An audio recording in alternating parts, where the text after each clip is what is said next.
दोस्तों, बदलाव और तरक्की किसे कहते हैं इस वीडियो में आप जानने वाले हैं। देखिए, किसी जमाने में हमने मिग 21 बाइसन को लगातार फ्लाई करवाने का फैसला लिया, जबकि हम जानते हैं कि हमारे 200 से ज्यादा पायलट्स इस फाइटर जेट ने छीन लिए। लेकिन हमारे पास मजबूरी ये थी कि इनके रिप्लेसमेंट के लिए कोई अन्य फाइटर जेट मौजूद नहीं था।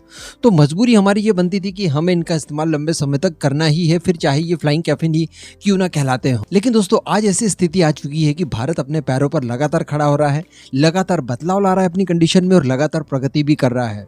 मैं आपको बता दूं कि सुखोई 30 MKI से रिलेटेड बहुत अच्छी खबर निकल कर आई है।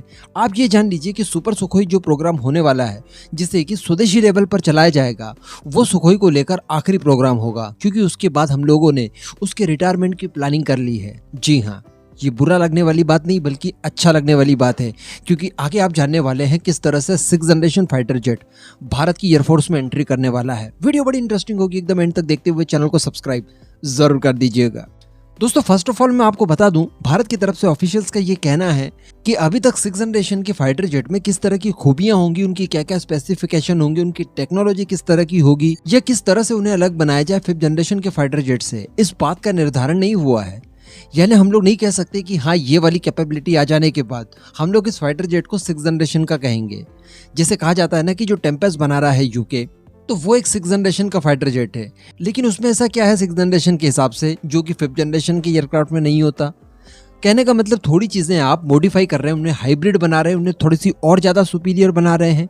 इसके अतिरिक्त अन्य कोई भी स्पेसिफिकेशन उसमें नहीं होगी। ठीक है, एक अनमेन्ड वाला कॉन्सेप्ट आप ला सकते हैं, लेकिन वो तो हम लोग नॉर्मल फाइटर जेट में भी इंटीग्रेट कर सकते हैं और वो टेक्नोलॉजी को उसमें इस्तेमाल कर सकते हैं। जैसे एक टेक्नोलॉजी आती थी वर्टिकल लैंडिंग वाली। अब वर्टिकल लैंडिंग का इस्तेमाल अमेरिका द्वारा F-35 में किया जा रहा है, रशिया द्वारा किसी जमाने में 3rd और 4th जनरेशन में भी किए गए थे। तो कहने का मतलब इतनी हाईटेक टेक्नोलॉजी को भी हम लोग 6th जनरेशन में काउंट नहीं कर सकते। तो अल्टीमेटली कहा जा रहा है कि अभी तक 6th जनरेशन के फाइटर जेट में किस तरह के स्पेसिफिकेशन होंगे, इनका निर्धारण नहीं किया गया है। अभी भारत के द्वारा जो 5.5 जनरेशन का एयरक्राफ्ट बनाया जा रहा है यानी का, वो दुनिया में अपने आप में पहला ऐसा फाइटर जेट होगा जो कि 5.5 जनरेशन का होगा। बताया जा रहा है ऑफिशियल्स के द्वारा हमारे कि भारत 5th जनरेशन के एयरक्राफ्ट के मामले में थोड़ा सा पिछड़ गया है। देखिए, इस समय चाइना, अब उसका सो कॉल्ड 5th जनरेशन का ही क्यों ना हो, लेकिन वो बोलता है कि 5th जनरेशन का फाइटर जेट बना रखा है उसने, तो उसने बना लिया है, अमेरिका ने बना लिया है, रशिया ने बना लिया है। केवल भारत इन देशों की कैटेगरी वाला एकमात्र देश है जिसने अभी तक नहीं बनाया है। तो कहने का मतलब हम लोग इस परियोजना में थोड़ा सा पिछड़ गए हैं। इस वजह से हमारे साइंटिस्ट ने किया ये कि शुरुआत से ही 5th जनरेशन का एयरक्राफ्ट ना बनाते हुए 5.5 जनरेशन का इसे बनाने के लिए निर्धारित किया गया। तो जो हमारा एमका होगा वो बाकी के फाइटर जेट की तुलना में जो इसके काउंटर पार्ट है दुनिया में मौजूद, उनसे सुपीरियर होगा, उनसे ज़्यादा हाईटेक टेक्नोलॉजी का इस्तेमाल हम लोग करने वाले हैं। लेकिन इसके बाद जब हम लोग एमका मार्क 2 बनाएंगे, जो कि एक्चुअली 6th जनरेशन का आप कह सकते हैं, क्योंकि अभी तक तो परिभाषा उसकी बनाई नहीं गई है कि 6th जनरेशन का फाइटर जेट आप किसे कहेंगे।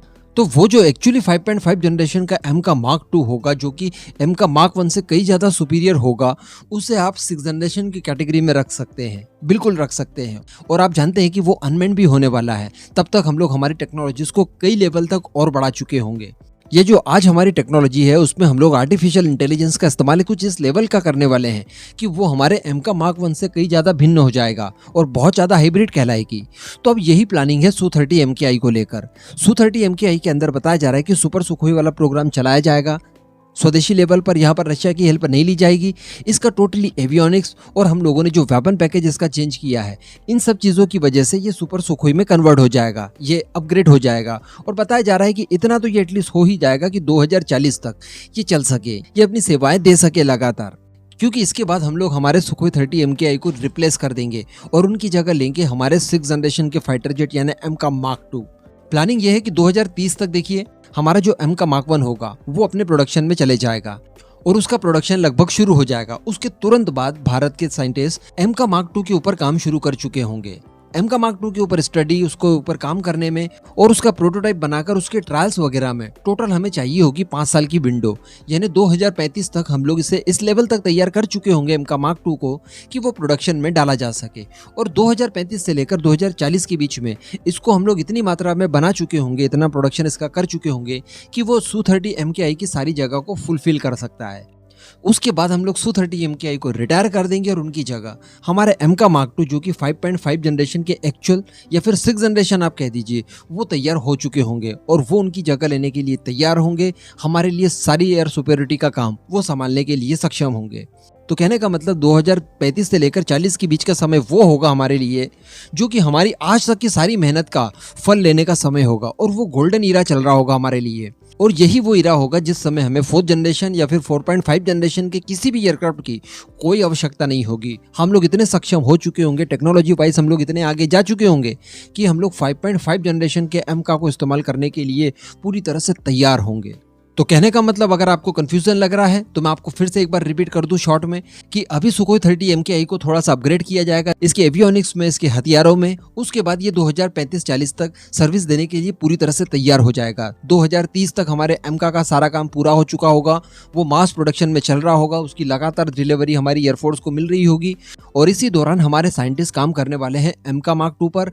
तो MK Mark II को पूरी तरह से डेवलप करने के लिए और प्रोडक्शन में भेजने के लिए, पूरी तरह से तैयार करने के लिए कुल 5 साल की विंडो चाहिए होगी, 5 साल का समय चाहिए होगा। उसके बाद हम लोग MK Mark II को 2035 में बड़ी आसानी से मास प्रोडक्शन के लिए भेजकर 2040 तक रिक्वायरमेंट के आधार पर बहुत भारी नंबर में उनका मैन्युफैक्चरिंग कर चुके होंगे।